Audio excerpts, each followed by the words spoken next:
আজকে আপনাদের সাথে আমার ঘটে যাওয়া একটা ঘটনা আমি আপনাদের সাথে শেয়ার করব। সৌদি আরবে যারা নতুন আসেন এবং নতুন দেশ থেকে আসবেন এবং যারা পুরাতন আসেন সবার উদ্দেশ্যে সতর্কমূলক বার্তাটা যে তারা অবশ্যই কথাগুলো একটু শুনে যাবেন। আজকে আমার সাথে যেটা ঘটে গেছে হয়তো আপনার সাথেও অন্যদিন ঘটে যেতে পারে, তাই কথাগুলো একটু শুনে যাবেন।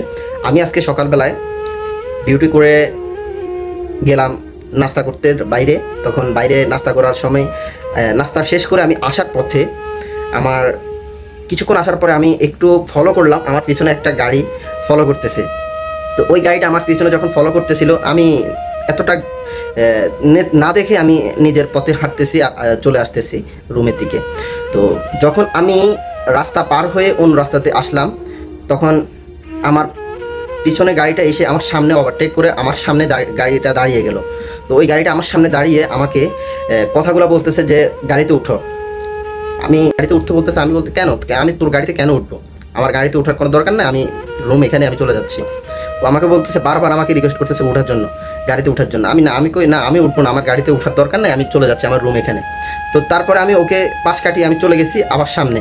তো চলে যাওয়ার পরে কিছুক্ষণ আবার যাওয়ার পরে আমার রুমের পাশাপাশি চলে আসছি, তখন আবার আমার সামনে গিয়ে আবার গাড়িটা ওভারটেক করে আমার সামনে দাঁড়ালো। তখন আমি আবারও তাকে বললাম কি সমস্যা, আরবিতে ওর সাথে কথা বলতে, কী সমস্যা তুই, আমি তো চলে আসছি আমার রুম এখানে, আমি এখানে থাকবো, তাহলে তুই আমার পিছনে পিছনে কেন আসতেছিস, আমি তো কিছু লাগবে না। ও আমাকে বলতেছে তুই আমার সাথে আয়, আমি তোর বাকালায় নিয়ে যাবো।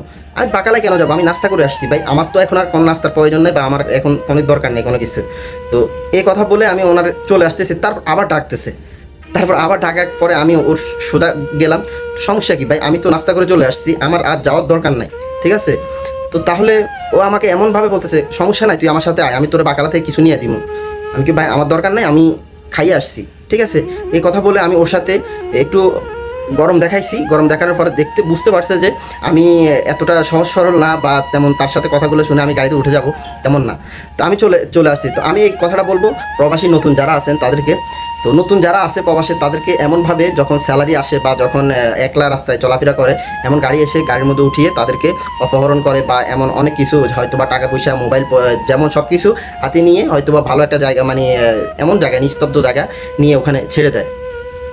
হয়তো বা অনেক সময় আছে মেরেও ফেলে। কিছুদিন আগে আমাদের প্রবাসীদের সাথে এমনটাই ঘটেছে। শেষে এই কথাটাই বলবো যে যারা এই প্রবাসে নতুন আসবেন তাদের উদ্দেশ্যে আমি বলবো, যদি এমন কেউ গাড়িতে আপনাকে ডাকে উঠতে বলে বা আপনাকে কোথায় নিয়ে যাবে এমন যদি কেউ বলে, অবশ্যই আমি রিকোয়েস্ট করব এমন কাজ থেকে অবশ্যই দূরে থাকবেন। যা বলবে গাড়ির বাইরে থেকে বলবে, হ্যাঁ।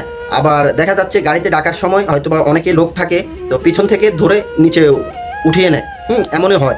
কিন্তু আমি বলবো আপনি যখন ডাক দিবে দূর থেকে কথা বলবেন, বাস কি সমস্যা, কথা বলতে না পারলে সোজা তাকে এড়িয়ে চলে যাবেন, সোজা কোনো কথা বলবেন না।